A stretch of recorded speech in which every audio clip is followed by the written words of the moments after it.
So let's dive into some things. So today is the whole topic of conversation, which is interesting.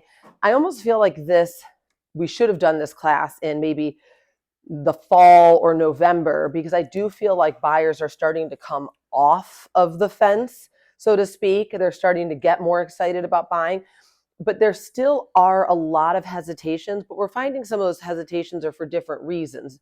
And you'll see in the presentation, last year it was all interest rates, interest rates, interest rates, but now there's a few additional reasons why people aren't buying. And so we'll go over a few of those examples. And then what I wanted to do is be really collaborative.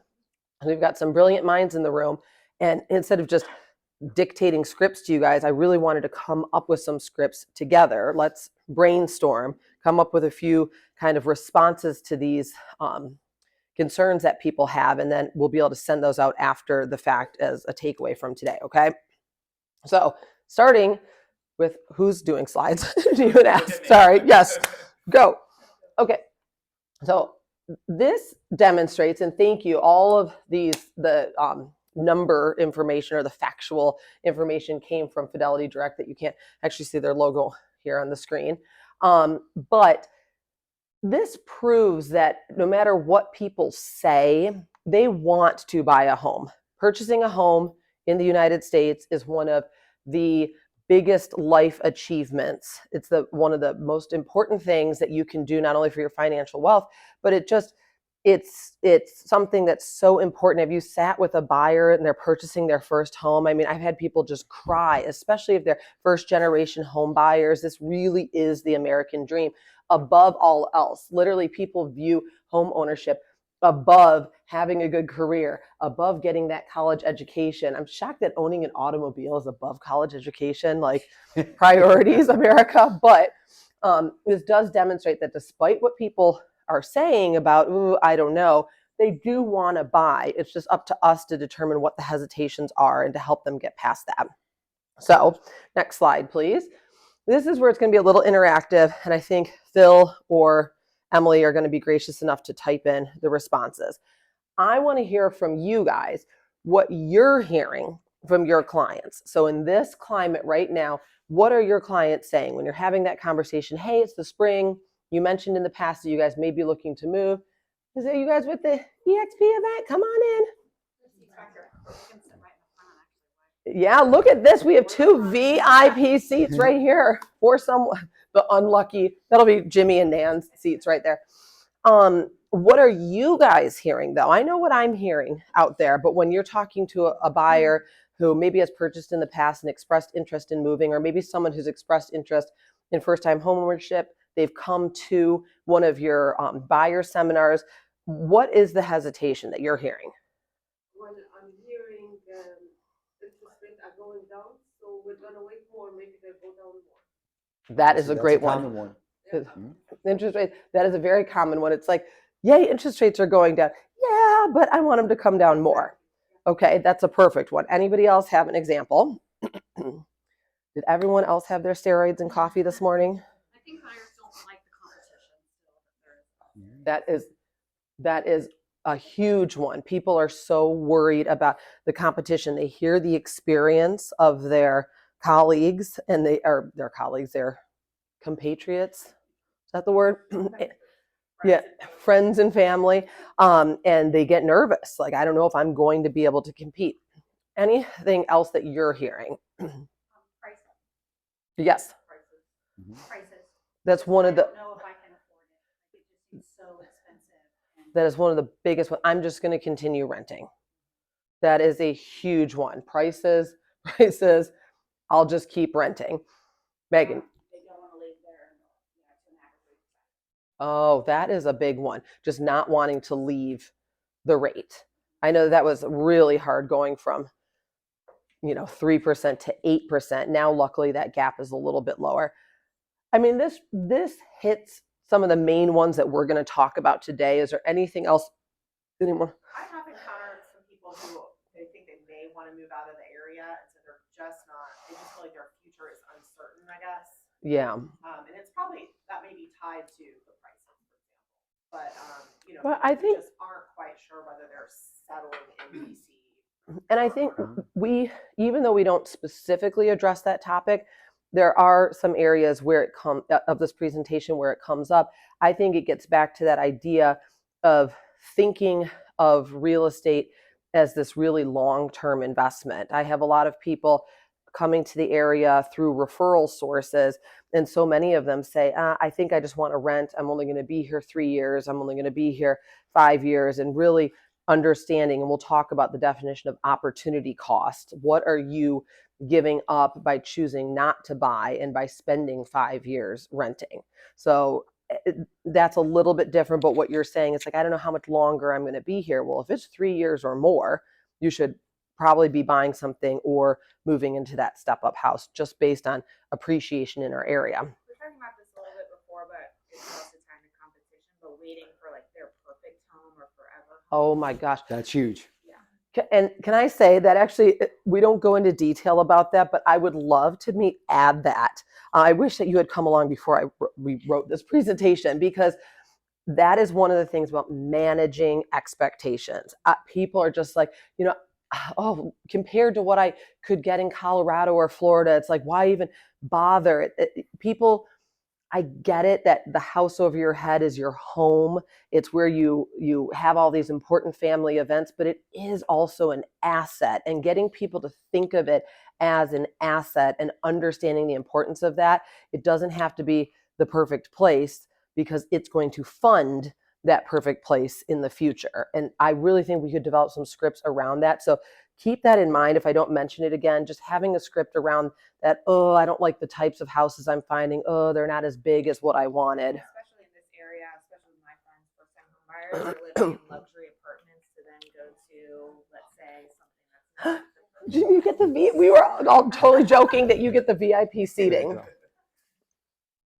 Yeah, that's totally hard. Some of these luxury buildings with all the amenities, to pay the same amount for a 1950s garden style condo. But at the end of the day, 5 years living in luxury now is you're left with nothing. Whereas 5 years living in a lovely place, it just might not be the luxury high rise, is going to fund that future. So let's focus today on interest rates. This is Brett's area of expertise all day long. Buyers don't like the competition. This idea of prices, I kind of think this relates to that whole I'll rent instead. So we have an analysis of that. And then I do, again, want to talk a little bit more, Phil, representing, talk about this idea, because that is just key. My husband and I went through this buying homes. We're like, why even bother moving? We can't get what we want. Actually, Erica is not in the room, but she's shopping right now, and she's had to really temper her expectations of what she's going to get. So flip to the next slide here. And I'll let Brett talk a little bit about the objections related to interest rates being too high. Okay. And I'm going to step over to the side here and let him take the floor. So how many of us hear that as the major objection? So I bought my first house in 1979. I was 12 when I bought my first house, because I couldn't be that old. But I bought my first house. Does anybody know what interest rates were in 1979? 22%. My first house I bought at 22%. Now, interest rates were 22%. What were people doing? I just told you. I bought a home, right? They were still buying a home, right? So when I hear that 8's too high or 7's too high, right, we sit there and say, wait a minute, I don't understand why 8's too high. It's really just a matter of perspective. One of the things we need to focus about on interest rates is understand why they're asking for that. So what are questions I should ask my client if they come back and say, well, interest rates are too high? What do I do?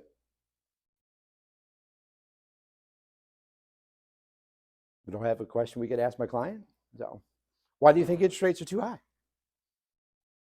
Let them tell you.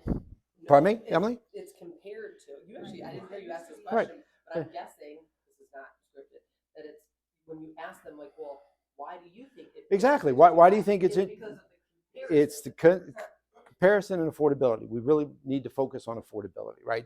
They're going to say interest rates because that's on the news. That's what they hear. Their friends are telling them interest rates are too high. I've got to wait. Interest rates are going to come down, right? Okay, that's true. Are they? right? Well, but even if they come down a percent, right, it's all a perception issue. So what happens when interest rates come down? Prices go up, right? So that's one of the things we need to talk about. You're right, Ellen. Interest rates are going to come down. They're forecasted to come down to the 5% by 2025. But if you wait to do that, when interest rates come down, what's going to happen? It's going to pull more people back into the marketplace, and then what's going to happen? Properties values are going to go up. So what you want to do is move them to affordability, especially for first-time home buyers, right? Questions for first-time home buyers, I should ask two. What are they for first-time home buyers? What's the first one? Right. What are you comfortable with, right? Not how much you can afford, what you're comfortable with. The first question I ask them is, are you renting? Right? Because, well, I want to rent because I don't want a mortgage. Oh, you don't? You renting? Vic? Yeah. You are paying a mortgage. You do know that, right? What do you mean I'm paying a mortgage? Well, you're paying your landlord's mortgage, right? So even if you're renting, you're actually making a mortgage payment. It's just not yours. So the question I ask is, are you paying rent? What is the rent? The second question I ask is, what payment are you comfortable with? Then we want to focus on affordability, and we say, hey, if I can show you how to buy a house today for equal to or close to what you're paying in rent, would you like to see a few properties? I want to try to advance the discussion with them. So here's where we're going to talk a little bit about how to impact their payment. What are the three greatest thefts of wealth in the United States? I work with a lot of financial planners. There's three, and they're all relevant to what we're going to talk about today. What's the first one? No. Greatest theft of wealth. Number one. Leverage is actually a good tool. Number one really goes into play April 15th. Not understanding taxes. I can prove that to everybody. In about March, go out on the street and ask somebody, you say, did you pay taxes this year? You're going to get one of two answers. What are they? I didn't pay any taxes. I got money back. Oh, you did?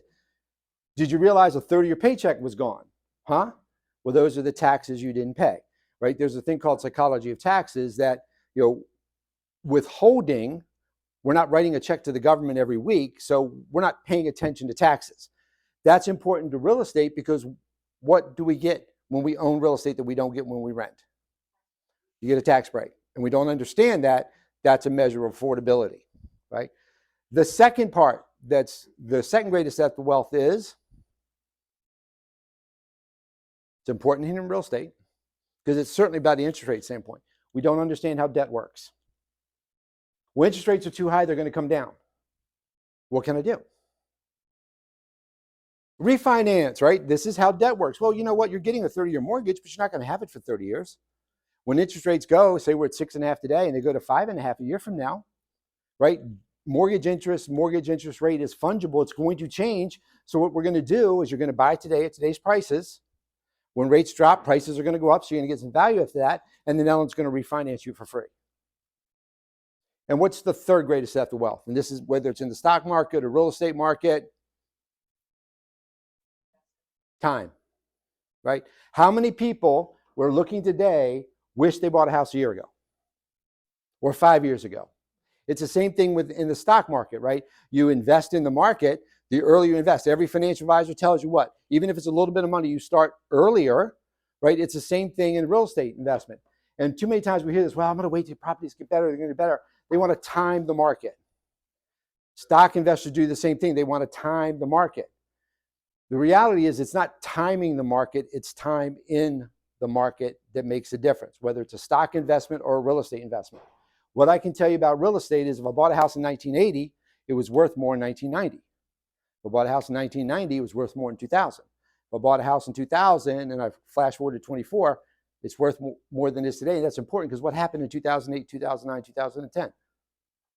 We had a real estate correction, right? Not crash, terms matter, right? We had a correction. The market normalized and everybody that panicked sold in 2008. I was getting a lot of scrutiny because I would tell clients, wait a minute, what are you going to do with a strategic fault? Well, I'm underwater, I'm going to walk away.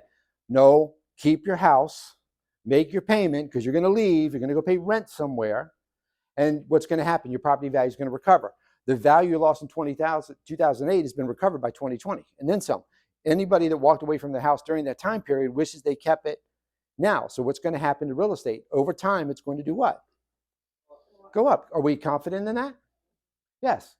Right. So timing, not understand taxes, not understand how debts work. So here's where we are. We've seen mortgage interest rates from 2010, right? We saw them. By the way, we were in the same range that we are today.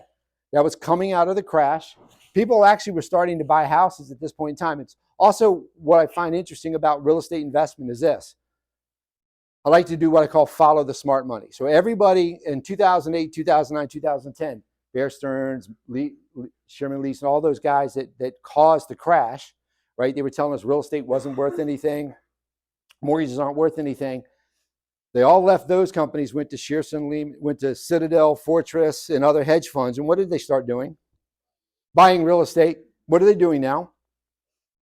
Buying real estate, right? So what does that tell us? That it's still a good investment even at these prices, right? They're still buying. As a matter of fact, it even hit Congress. They're still buying real estate and they're grabbing a lot of rental property and they're worried that they're going to price people out of the marketplace. So smart money is still buying real estate. So we can be confident with our clients that we want to still do this. So, but wait a minute, back to the other street. Sorry, that's all right. The steroids will do that to you, right? You get all jazzed up, right? So then we spiked up to 7%, and now we've started to see them come down. Now there's a forecast from the MBA and NAR that says interest rates in 25 are probably going to get down into the fives. Now we already know what happens, right? When rates drop, property values go up, more people come back into the marketplace, you get more competition, right? So while people are waiting, I want to take advantage of that. So as rates drop, and we think they're going to drop, if I buy today at today's prices, when rates drop, my value is going to go up. I can refinance. I don't know, you can refinance them for free, right? So now I can lower my payment and be at a payment that's comfortable. So it's really, we want to focus on the affordability side. Now, do we keep the slides up about the affordability? Yeah, and that's more. Okay, that's fine. So we'll get back to that. All right, now. So this is just reiterating what you said. Right. That, like, Here's the forecast for where we think property values are going to go up in our area. 5 to 7%, right? So it's kind of blocked, but okay. So we look at this track, right, of property values. I disagree with this because I think market dynamics are changing. I think interest rates are coming down a little faster. So I think appreciation rates will go up. Yes, this is national, right? The slide before that is regional. All right, so this is national appreciation rates. Now, keep in mind, historically, what is the appreciation rate from 1950 to today? 3 to 4%. It's about 0.5% above the actual rate of inflation, right? So 3 to 4%. Now, this is important because it's 3 to 4% of what? The total asset, the value of right? the home. Yeah. One of the things you and I talked about this morning was, yeah, I'm going to rent and I'm going to save money. Okay, great. So I'm looking for a $500,000 house because that's what I'm looking for. By the way, the worst thing that ever happened to this and people wanting these beautiful houses is HGTV, right? It's the worst thing ever because I went and watched it. They got an aquarium in the wall and they got this and that, and it's for $175,000. I can buy that. Where can I find that now? Right? I hate HGTV. My mom loves it, but I hate it. So it's an issue because it sets unrealistic expectations. But so it's a $500,000 house. I'm going to save money. Well, okay, I'm going to put $800 a month away. That's great. So at the end of the year, I'm banker, so I'm not really good at math, but at $800 a month for 12 months, you're going to have roughly 10 grand, roughly. Just a little short of that, right? 9,600. So now, but at 500,000 at 3%, the property you're saving to buy is going to be worth what? At 3% times 500. 515. 515. So you actually just lost $5,000, right? One of the things that's true about affordability is the longer you wait, the more money you lose. It is a time, right? Time steals wealth, right? So it's like this. I can't buy the house I want. I can't buy my forever house, right? Your first-time home buyer is not buying the forever house. They're buying the what? The right now house, right? I'm not buying the right house. I'm buying the right now house where I can start to build wealth. You use a ladder. I use a train, right? So home ownership to me is like a train. So you have a client, they want to buy a house. They can't find the one they want. I need a perfect house. I've been watching HGTV. I can't get it, right? So the train to start pulling away from the station and you're running down the depot and you jump and you grab the caboose of the train. That's the real estate market. But once you're in the caboose, might not be the perfect house, right? But if you're in the caboose, what can you do?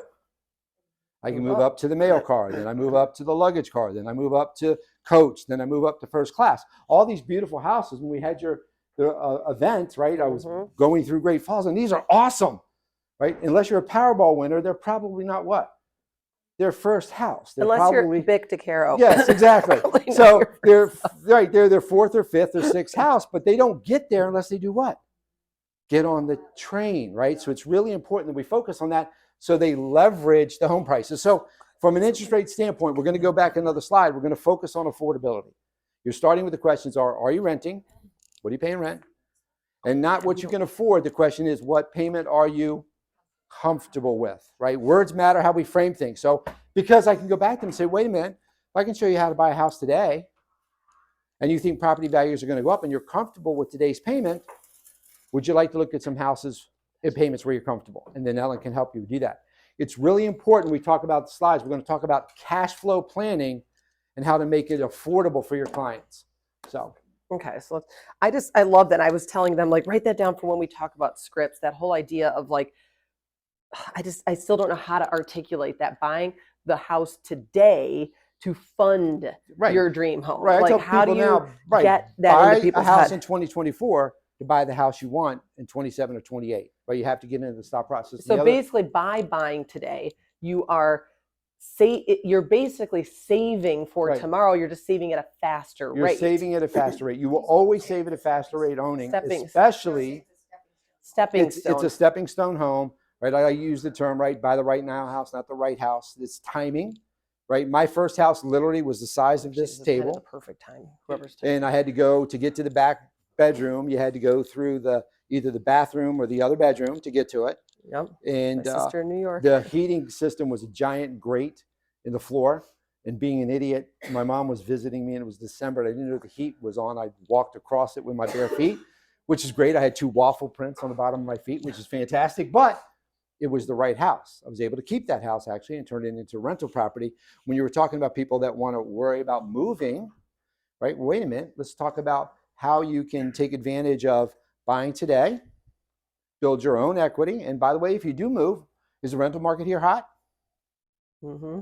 Yeah, everybody can say yes. It's super hot, right? So you'll probably be able to rent this property and have somebody else make your mortgage payment for yourself. So this actually, that was very, very helpful. And it's funny that I just kind of started getting excited about the script portion, but just of this particular objection, and Brett's going to come back up and talk about that idea of affordability as it relates to renting versus buying. But some people, Megan, I know you had your hand up, we're throwing out some potential scripts because I struggle.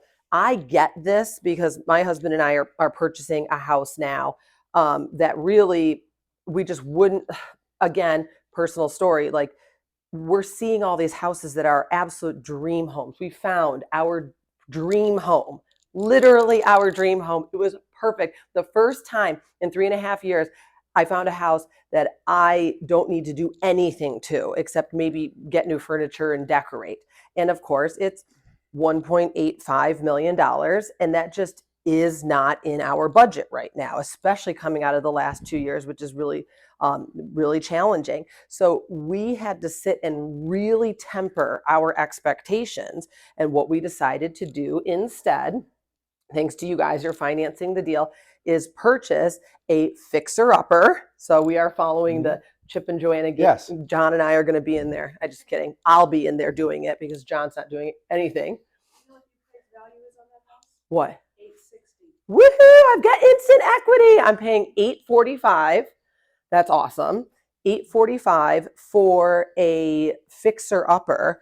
But the whole purpose of it is not to live there forever. It is our 3-year home. The home behind us sold for $1.3 million. We're going to put $200,000 into the home. It's going to look better than that one. Yeah, I already got the plans for it. And we will have $300,000 in equity and appreciate, well, more in equity, but in appreciation that we can then take and buy our dream home. And getting buyers to understand that it's just so hard. It's like you look night and day. I was sending my family pictures of this gorgeous house I was so excited about. And then when I told people I went under contract, they're expecting to see pictures of that house when I send them the actual house we're buying with the blinds and the antenna. That's my Michigan coming out. Antenna. And the rusted out shed in the back and the 1960s bathrooms. They're like, what happened to the other beautiful home? But I'm using this home to fund the next one and getting our buyers to understand that is just so hard. You just sent the after pictures first and before you sent the before pictures. Yeah, That's smart. exactly. That's what, So, yeah.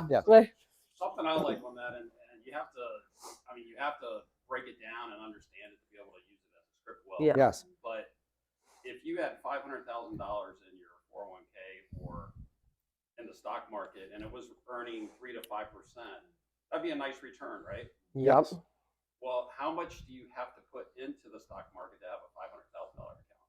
Yeah. Yeah. To get a return on 500,000, Yeah.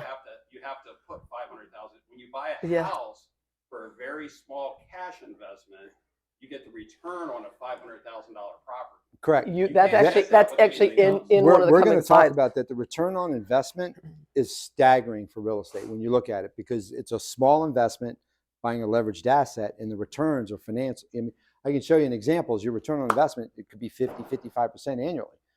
Where are you going to get that return? Right. And then you throw on top of that, I got to pay to live somewhere. Your return goes even greater, right? And then the Because all things tax being benefits. equal. And then the tax benefit and all There's those so things go much. into it. It's just that explaining it. I consider myself to be a pretty good agent, and I fail at getting people to see this. So I think that one needs like numbers written It down. need- Yeah, we have that. We'll show that to you, right? Well, and now having gone through this, like you said, really understanding it, I think that what I'm going through right now is going to be very helpful to say, I am living this. Like, this is the dream home. Can't afford it. I ran the numbers. But by buying this home for 3 years, we will walk away from it with roughly $500,000. In what world can you put, a $160,000 down payment on something? I'm not even counting the tax benefits, but in 3 years, walk away with $500,000. That's like a 200% return. You would never be able to do that if it weren't through real estate. I just want to point out with the stepping stones, Yeah. it's not forever. And the other thing beyond that is when they are buying the next home, they are actually going to be reducing some risks. Everybody wants to buy low and sell high. And I have to remind people, when you are buying and selling in the same market, you're reducing risk because you're not trying to time the market then. So it actually is helpful when you're buying and selling at the same time for your future. Right. That's a great concept, because I tell people at the same time, right? You're buying and selling in the same market, right? So keep that in mind, because it's always a two-sided transaction, right? If you're buying and selling, you got to look at both ends of it, right? You're selling it again, you're buying here. So it's a win for you when you do that, right? Timing the market doesn't work in the stock market, doesn't really work in the real estate market, right? It's time in the market, right? And the other part about this, if property values drop, how does that hurt me? Only if I what? Only if you sell. Only if I sell, right? It's not a loss until exactly same thing with the stock market, right? The stock market tanks. Most people are smart enough. Like, what happened on October 19th of 1987? Do we know what that's called? Doomsday, Black Monday. Black Monday, the stock market lost 22%, right? Everybody panicked. The people that stayed in the market 25 years later are doing what? Whoo! Right? They made a benefit, right? It went from $2,000 to almost $5,000 in S&P 500, right? But the market crashed. Same thing in 2008. People that came in and bought in that time period and held on to it, or just held on to their property instead of panicked, ended up doing okay, because look at the property values from 2010 to 2024. So even if your property value, and I think we help our clients do it, because they are a little, prices are so high, it might go down. So the two questions I always ask, well, are you buying this for shelter, right? Is this for your family? Yes. Okay, you have to pay to live somewhere. So you should pay yourself, right? This is your best, and we're going to talk about how this is your best savings plan that you can possibly get, right? If you're renting today, right, $3,500, you get no tax benefit. All of that benefit goes to your landlord. All the appreciation goes to your landlord. All the principal reduction goes to your landlord, right? If you have to pay to live somewhere, you should pay so it's benefiting yourself. Now, market goes down, I have two options, right? I can continue to stay where I am, right? I'm not realizing a loss. Or if the market is changing and I need to move, I can always do what? rent the property. Rental demand will continue to grow. And we're And actually going to show what has why? happened to Yes. rental rates. Yep. I just wanted to go back to the slide because this, for me, again, we're trying to let you guys leave with tangible information, like you said, with numbers. Sometimes you have to actually show the client. And when you say things like 2% appreciation, 3% appreciation, Brett mentioned that this is probably lower than what it's actually going to be. When you say that, it doesn't sound as exciting, but property values in our area are high. You use the example of the $500,000 price point. I'm actually in this room probably in a lower average price point compared to many of you, and even now our average price point is about 650. This example of 800,000 is spot on for all the people trying to get into those homes in Springfield and Burke and other places. Literally, you buy for $800,000 today. In just 4 years, your property following this appreciation, because remember it compounds. So, at 800 next year, maybe it's 824. Well, then you get 3% on top of that. Then you get 3% on top of that new number. Your home could very well be worth close to $900,000. So when people say, this is the perfect example, I'm going to save for the next 4 years, or are you going to save $100,000? If the answer is yes, awesome, go for it. You're not getting any of the tax benefits by paying your landlord's mortgage, but good for you. Most people cannot do that. The only way to make that $100,000 is by buying an asset and letting it grow. This, to me, was really just kind of like an eye-opener. So everyone's got good. We'll send out these slides. Keep flipping for me to the next objection, and you can hang out here, or you can swap with Jimmy if you need to take a load off. I'm okay standing, so. Keep going. Keep going. We kind of just didn't touch on that one. Okay, too much competition. So that is one of the biggest things we hear. And again, okay, guys, 2021, 2022, absolutely crazy. I actually wish we hadn't quite showed this yet, but ta-da! 21, 2022, absolutely crazy. We're never going to get back to that. That was the craziness. We're never going to get back to that. This was January 4th of 2023. Erica Migliaccio on our team wrote an offer on this home. She wrote a phenomenal offer on this home. This house received 31 offers and sold for, they wouldn't give us the exact number, but I have a feeling it's well over $100,000. She, giving away a little bit of information, but she's not in the room to give me the stank eye, and her husband went, I think, about $80,000 over asking price. And the agent told me that the winning offer was significantly higher. So maybe it's 120 over asking price. So here's the thing. We were sitting there. This is never going to happen again. So for your clients to think that like the competition is ever really going to dissipate in this area is just a fallacy. And we really need to help them to understand that. I'm not showing this to scare buyers, because at the end of the day, not only did someone get this home, but the other 30 people that didn't are going to find a home. Okay, no one's going to end up homeless here, especially if they're working with one of us. But I think this proves the point that competition is not going anywhere. Next slide, please. So interest rates, I threw this in here because it does directly relate to competition. So right now we're sitting around, this is where we're expecting to be in 2024. So rates aren't going significantly down. Right now they're hovering at about 6.5.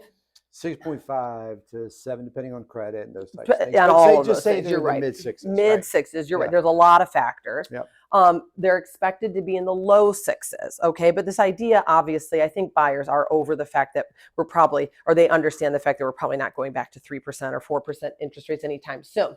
But I just showed you a house that got 31 offers at 6.5% interest rates, okay? What happens when those interest rates become 5.5 or 5.4%? I mean, it's just, it's going to be a bloodbath, for lack of a better word. It is going to be 2020, 21 all over again, and helping our clients understand that this is kind of the norm of where we're at right now, because there is a national housing shortage. So there's just, the inventory isn't all of a sudden going to appear and all of a sudden there will be no competition. I just thought of something while you were showing the Yeah. last slide, if the house goes up by 3 to 4% a year, your payment's gonna be the same at 5.4 at the higher purchase price, right? That Right. is actually We actually have a slide. I to show we that might slide. have a It's slide. not gonna be any lower, just Right. because of a lower rate. That is Right. the other thing. So let's think about this for scripts. Actually, thank you for saying that because I wasn't thinking of it from a script perspective, but that is a script. If you're saying like, well, I want to wait until the interest rates are 4%. Well, if the home is $200,000 more at that point, 4% at $1 million versus 6% at 800,000, I would be very You're paying interested. more. You're actually paying more. I was going to say I'd be interested to do the math on that. So you're waiting to pay more. Right. You're waiting to more. You have to come up with more money down, right? You're having a hard time save. So if you wait, you're going to have more of a down payment. Your closing costs are going to be higher, and the payment is going to increase. You're going to lose what you're picking up in interest rate in the increased purchase price. So once again, timing being the third, right? Time being the third greatest theft of wealth. Everybody, we talked about this in December. Like December, the market cooled just a little bit, right? We saw even this NAR said property values leveled a little bit. We were telling clients, look, you need to buy now. Well, rates are too high. Well, I guess we telling didn't you have in a the slide on spring, that.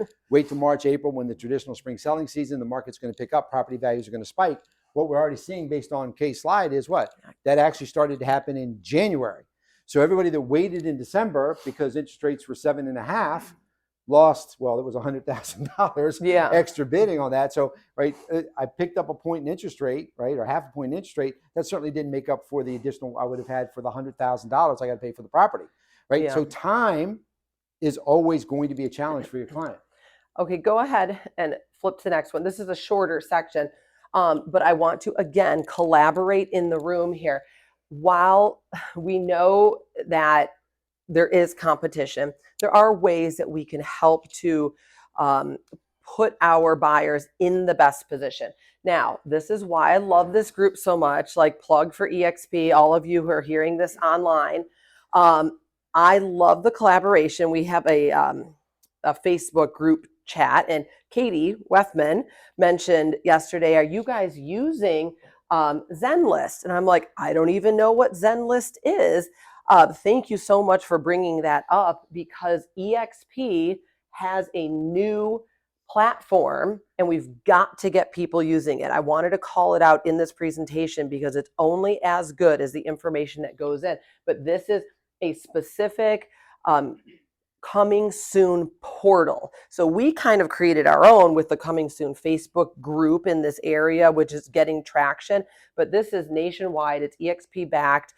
Compass and some of the other brokerages brag about their coming soon platform. Well, now we have something that not only rivals them, but is honestly better. Is everyone familiar with this? I had not heard of it yet. Yeah, I'm actually using it on our, we're using for our clients. So the search engine tool is just like Compass's technology. Wow. And so we have our agents together. Oh, so you can send messages, like if you see a property that your client might like. Is that what? You can see what they're looking at. You can message you right through there. You're communicating per property through them. Yeah, I saw the screenshots that you guys posted. I have not tried it out yet, but this is one thing we can be doing to try to get ahead of some of that competition, is matching the right buyer with the right seller and trying to get in early. There are some sellers have certain objectives. They don't want to go on the market. So let's try to find those people and do this. So that is one of the ways that we can help with competition. This, for me, obviously, I'm huge in farming. That's like our big thing, is farming this Shirlington area. And we find that having those buyer needs and literally going out and calling homeowners that have those matching homes is another way to help with the competition, matching people ahead of time. Is there anything else that you guys are doing to try to beat competition in this area? Anything super creative? Well, it's not super creative. I raised my hand before you added that onto Anything mediocre and not too cool. It's all about your agent relationships, and that's why you should be going to the person. You should going to classes like this, staying afterwards, talking to everybody, meeting as many people as you can. You know, last night an agent called me who has his own brokerage, somebody wanted to join him as a brand new agent. He isn't hiring right now. Called me to see if I would be willing to talk to this person. Said yes, and at the end of that conversation, I said, "By the way, what off markets do you have? What do you have Yeah. coming up?" He gave me 2 off markets that he has. One of them is a perfect match for one of my clients. Yeah. Just don't, every single time you're on the phone with an agent, don't end the conversation without Asking. for something, some way that they can help you, whether it's an off market, whether it's, you know, if you're a team leader and you're hiring, whatever it is, be on the phone with people. Don't This text is everybody. great. Call them, have conversations, ask, especially if you know that they're like, I know he's a Gainesville agent, right? Yep. So I was like, okay, who might he have for this person? So we just need to strengthen our agent relationships, and you will help your clients all day long. I had another client going to see an open house that went on Deborah Lou on Sunday. Probably half of you showed it. They got 16 offers. Texted him, told him my client was coming, and he wrote me back, and he's like, he's like, if you're writing, tell me what your terms are. I'm gonna make this happen for you. They didn't end up being interested, but it's because I know this person. Well, and actually, I wish Greg was here, but Andrew, you can tell him that I gave him a shout out. He was competing on a property in Shirlington Crest, and actually, I do want to show you this. Hold on. So they were not even the highest offer. So even though we say, you know, that you may have to go 100,000 over, whatever the case is. Actually, Andrew, if you don't mind texting him and just telling him to pop in here, just so I can give him an old attaboy. Is that what you say? But he sent this to me. So he beat out, I think there were 4 offers on the property. And the agent literally wrote to him, Greg, I have to say that you are the one that made this happen. Your communication has been stellar. It's evident how hard you are working on behalf of your clients. Having the right agent on the other side of a deal can make a huge difference. I'm looking forward to collaborating with you on this one. Congrats again. They were not even the highest offer, but this agent said he got 2 offers completely blind, no even phone call to say, hey, I'm going to be submitting something. Then someone submitted, randomly rescinded, no communication whatsoever. So this guy is like, you know what, I'm going to go with the person that this happened to be a seller who was also an agent. So he really understood the importance of that communication. But I do think that communicating, and then I have to say this, mostly because I love you guys so much, the lender is everything. When you are trying to build that agent relationship and trying to get that offer accepted, someone can offer $100,000 more, but if they're using, you know, Bank of America for the mortgage, it might not do it. Greg, we just called you out and read your review. We were talking about how important. Yeah, Greg. I'm sorry you weren't here for it, but we were just talking about, because everyone just brought up how important it is to build those relationships with an agent. You may not always be the highest offer, but if you build that relationship, you might get it. On the same token of that, so we had one where it was multiple offers, and at the time, they ended up with 17, but at the time, when we first called in, we got all this information and we found out, and you guys deal with this because in Arlington, you guys, your farm and everything, we found out that our other client bought the house next door to the house that our client was looking. And we were like, wait a minute, this is all like within our team, so we need to call and let the agent know that. And we got the intel, we got our other client who was the neighbor involved. And so the seller was like, oh my gosh, like, and then felt kind of partial to them too, and was like, we want you to get great neighbors and stuff. So we were number 6, and the agent called us and said, out of 17 offers, you're number 6. We're going to give you guys first right of refusal, and basically kind of laid out the terms. And we were able to do a pre-inspection so that we didn't have to make, you know, this was like a few years ago. So you actually nailed it on that first right of refusal. That is what Greg got. He did end up having another offer higher that we beat out with that relationship. But that first right of refusal is so important. But this is what I'm going to show you in the next slide. So this is actually perfect. What does that first right of refusal do? It usually means that they want your client to come up. And this goes back to that idea of getting your clients to understand that they just have to pay more. But that's okay. Overpaying for a house right now is okay. I actually say that to clients all the time. Yeah, you're 100% going to overpay for a house. In fact, when I bought my home in Arlington, at the time, it was the highest sales price for that model of home in the history of Arlington. And oh, by the way, everything was green. There were green walls, green marble countertops, green, just everything. The kitchen was enclosed, but I could see past all of that.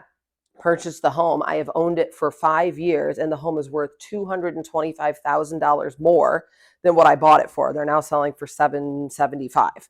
So again, you may have to come up in price because ultimately that is important.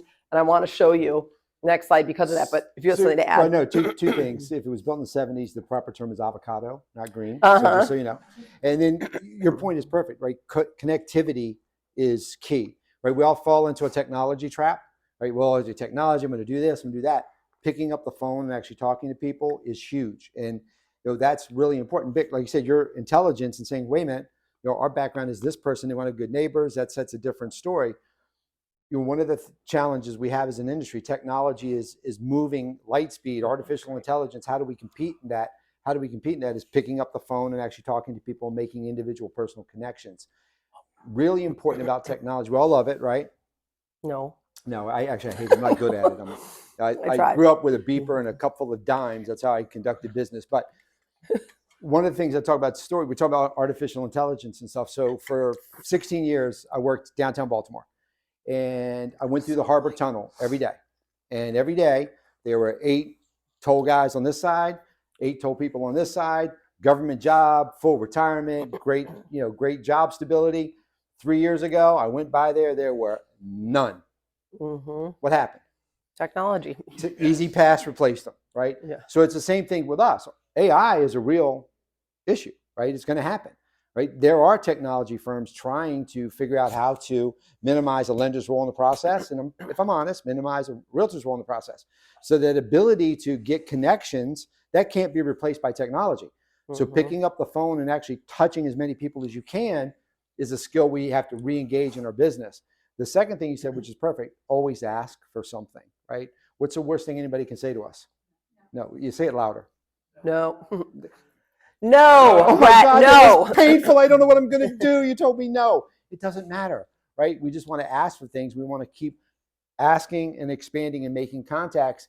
You can send them texts, you can send them emails, send them YouTube videos. That's great. Nothing beats picking up the phone, talking to them, or sitting down with them.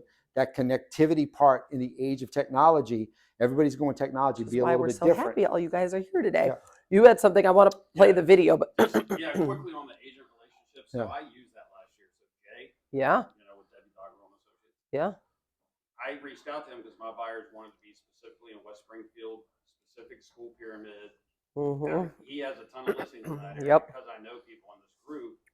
And I had a conversation with him. I'm not sure if you guys are doing it, but Capital Growth Pioneers, because you're the same brokerage, Oh you're yeah, allowed to show all that preview stuff. properties before they're coming soon, is my Mm-hmm. understanding. Yep, 100%. So as a group, as an organization, and then you can share that with your buyers. Hey, we have access to more properties in Northern Virginia than just about any other brokerage. So it's so funny, Jeff, who's not with EXP, that you see the value, the huge value in what our group has to offer. Just saying. But how nice is it to reach out to these? I know top agents in every market in Northern Virginia and be able to reach out to all of you and be like, hey, what do you know that's coming soon, or do you know? I know, and who should I call in this neighborhood? Right. And how sad is it when that person says to you, I've got great inventory, but I just can't let you see it because you're not with my brokerage. That's sad. I tease you just because I love you. Okay, flip over to the next thing. Now, by showing you this next video, I am not saying that any of what you just saw is not important. Has anyone seen this? Wait, look away so it actually gets loaded and sounds on. I think the volume is on the TV.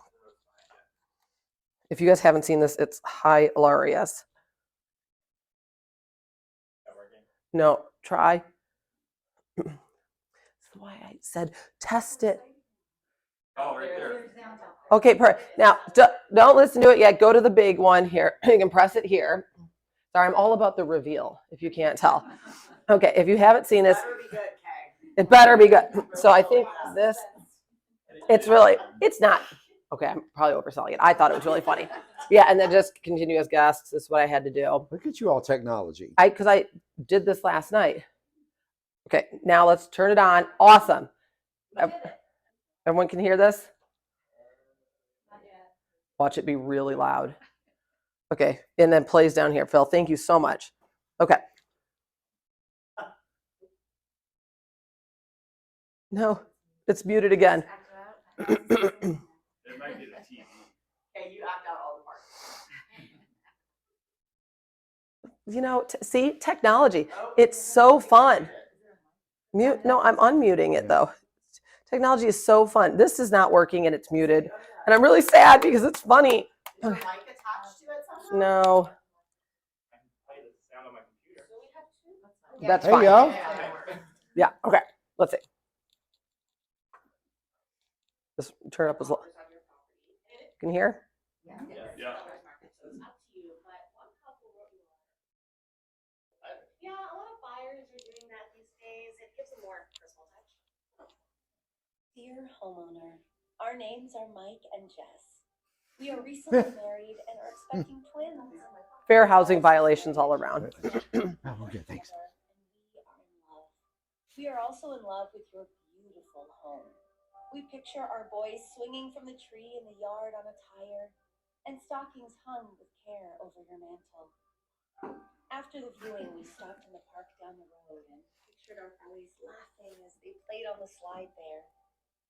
We've seen a lot of houses, but we've only seen one home. It's outside of our budget, Aw. and we can't offer you what you deserve, but we can promise you that your home will be filled with love. Please consider our offer.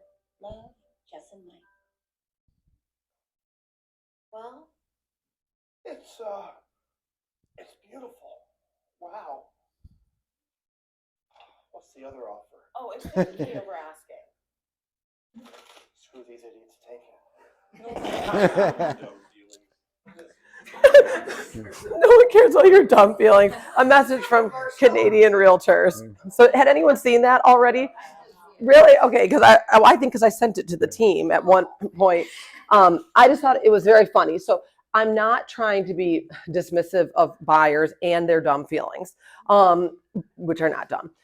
But I do think everything that you guys talked about before is very important. Building those relationships, getting that first right of refusal. But at the end of the day, let's be honest, the seller is in most cases going to choose the highest price point. So how do we help our clients understand that, yes, we are doing all these other things for you, and we may totally luck out, find something off market. The sellers love your story. Actually, that just happened in my community it was another agent, but they got 2 offers on the home. One was full asking price, another was 15,000 over, but it was an investor who was going to rent out the property. And it's old school, but they were like, I just don't want to do that to my neighbors. I don't want to have renters in there. We had such a wonderful relationship over the last 20 years that we've lived here. So they went with the lower offer. That is probably only going to happen maybe 10% of the time. So it is our job to do all those things, but to help people understand that it is okay to overpay for a home, because that asset is going to gain in value higher than you could ever save. The money that you put in, that extra even $100,000 that you spend. You saw the example. I mean, if you're living there 5 to 10 years, that home's going to be worth $300,000 more one day. I get that not everyone can do this, but really helping people understand you might have to go with a house that's not your dream home, where you can't see Mike and whatever her name was hanging the stockings above the mantle. Okay, maybe you don't see that in this house, but that's okay. Paying what you need to pay to get a home is the most important thing. In this art on the area, when we're talking about not the right now house, just the right house, one of the things we've had success with is looking in other markets that aren't as competitive. I want to live in Shirlington. I'm bidding it up. I'm doing that. Well, okay, what about a half hour, an hour away, bringing that up to them? And think about this. I do an analysis, which I can say I do it as a benefit per hour. So you're going to have an hour commute, but I saved you $70,000. So if you live here for 3 years, divide that and you're an hour each way, you're making $75 an hour because you looked at a different place. What's the worst thing they can say is No, right? emphatically. But I want to No one in move- this area wants to move an hour no, out. they don't. But you want to advance but they've the got to look opportunity. at something Right, other you than don't what they were know expecting to if get. they're going to say no. Maybe homeownership ahead is and flip important to to them and they can't do it, but they can find a house they like in that area and they're willing to do it. If I don't bring it up, then they don't.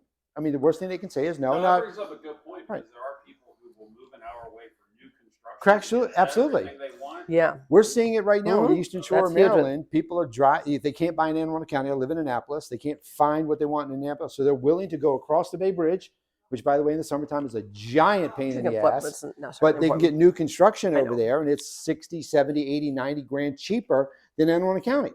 So, hey, you want something new that you can afford? Let's look at this. And they say, hey, great, I hadn't thought about it, but I'll do it. Or they'll just say, no, we want to focus on Shirlington. My thing is you give them alternative choices and let them tell you, right? Hey, in your affordability, where you want, you can find everything you're looking for this house in this neighborhood. Would you like to see it? The worst thing they could say is no. They might And Brett, surprise you and say, okay. I'm getting the proverbial hook over here Yep. from Gotcha. you, Phil, That's on my the job. team. I know, Go. God, I'm all over the Yep. place. So I feel like we at least came up with some scripts without really talking about it around like competition. I do want to, and I know we don't have a ton of time left and everyone's hungry and thirsty. And Maybe want that's just me. mimosas. Yeah, and want mimosas.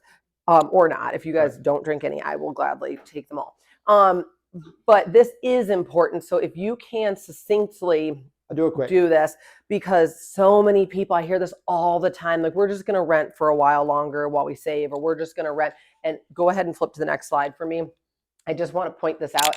This was a like big realization for me when you are looking at what rents have done in the last 2 years. So, we were excited that home prices were going up potentially 3%.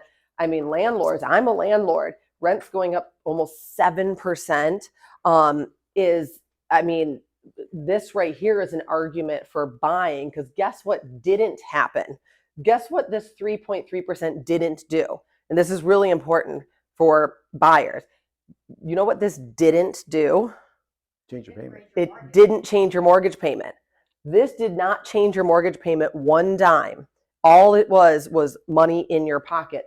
This directly took money out of your pocket through rent, and it took money out of your pocket at a much higher rate than it put money in your pocket. So this to me was like just a really good way to explain it to people. And BlackRock and Citadel and Fortress, big institutional investors, are they going to care about your kids and where they're in school? They're going to raise rent and say, if you can't pay it, hey, fine, right? So that. Oh, did you want that slide back? Expecting to go further. So. Did you want that slide back? You were taking pictures. No, you're okay. Oh, I got it. Okay, so I'll let Brett go into all of this while keeping him on track. So we're going to talk about affordability. We want to get off interest rates as quickly as we can. We want to talk about what they're comfortable with, what they're currently paying in rent, and really what they want to afford. We want to focus on affordability because that's really the key. And we're going to talk about the impact of taxes, right, and the ability to put principal ways of forced savings plans. So for this example, so somebody just paying $3,000 a month in rent, right? Now, if they were to buy now, right, this is based on a $450,000 property, 6.5%. They're paying $3,000 in rent, but I can get their mortgage payment at $2,138. How do I do that? With tax benefits and I introduced them to Nate. Nate is a great person who's helped thousands of people own a home. It's net after tax effect, right? This is important because it's the true cash flow of a property, right? So what's tax deductible on a mortgage payment? Interest and property taxes, right? So property taxes are deductible? Yes, they are. Did I just not know that? I own 7 properties. Yep. So I have to fire my accountant. Interest, taxes, there's always a net after tax effect. I did not. This is where it's really important when you're working with a client and you're working with Ellen on a test. One of the things that we would suggest is instead of just getting a pre-approval, you have Ellen or our team say, let us do an affordability analysis for you as well. Let's make sure where you're comfortable. So we're going to give you a pre-approval and say you can qualify to buy at $3,500 a month. But this is what it's going to feel like to you from an affordability standpoint, because if you want to bid up higher, right, their net payment is actually less than they think. What can they do? They can be competitive and buy more. So here's the piece. So we'll give you just a good example. It's a $500,000 home. Now, this I did based on a rent inflation at 6% per year. They started out at $3,500. The average rent over a 5-year, I did this, and Ellen can do this for you. This is a 5-year analysis, right? Their average rent, instead, it starts at $3,500. The average rent is $3,945. Why?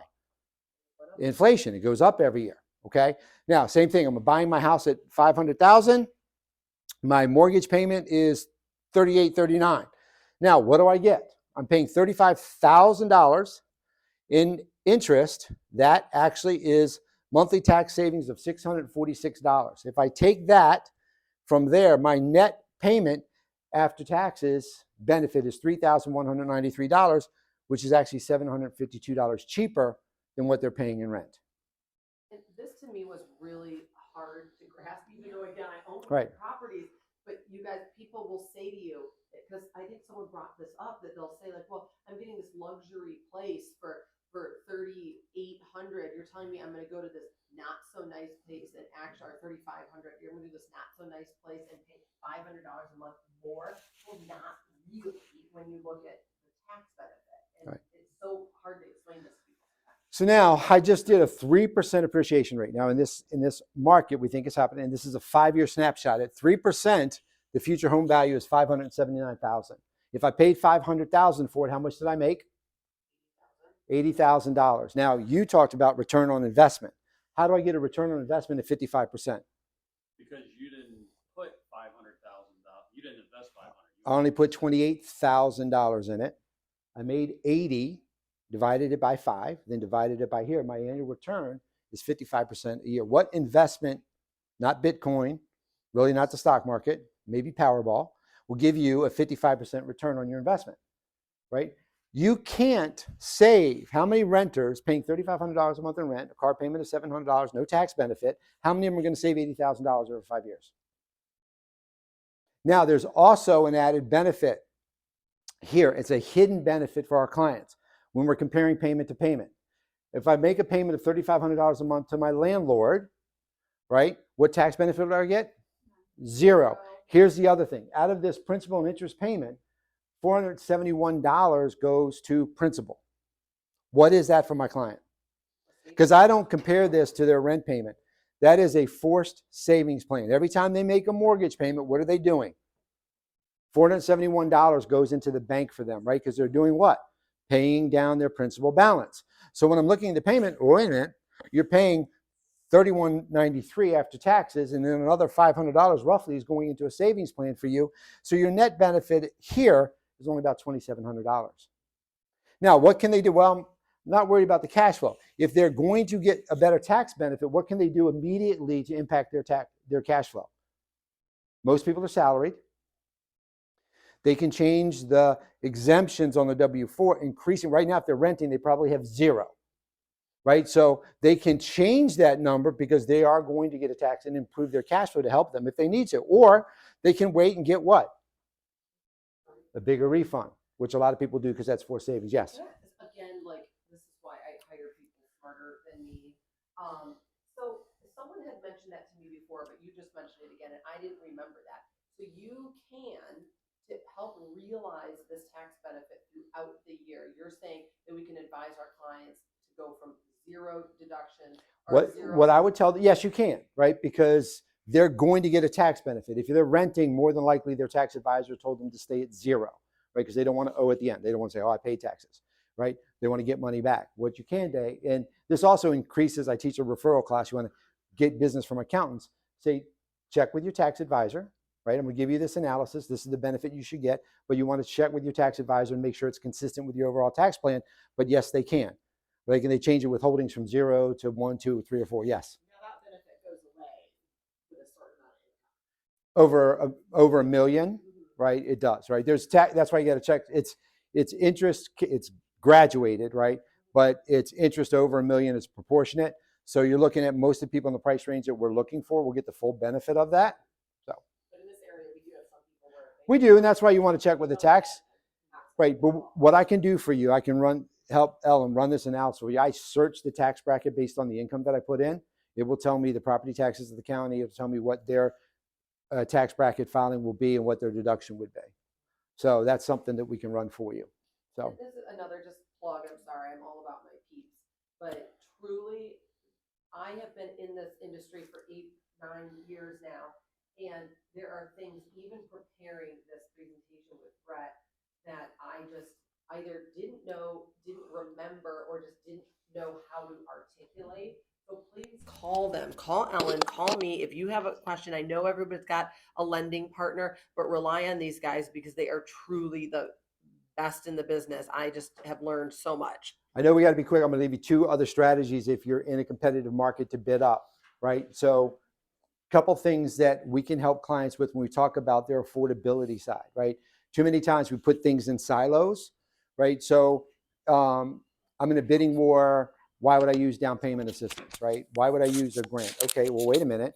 What if, right, in this, we wanted to get them comfortable. Ellen did an affordability analysis. We looked at, they had a lot of credit card debt, right? Which, by the way, what's the average interest rate on a credit card? 22%. 22%. Yeah, Right. If I have crazy. if I have $5,000 balance paying 22%, make the minimum payment because it's short-term debt, how long does it take me to pay it off? Forever. 30 years.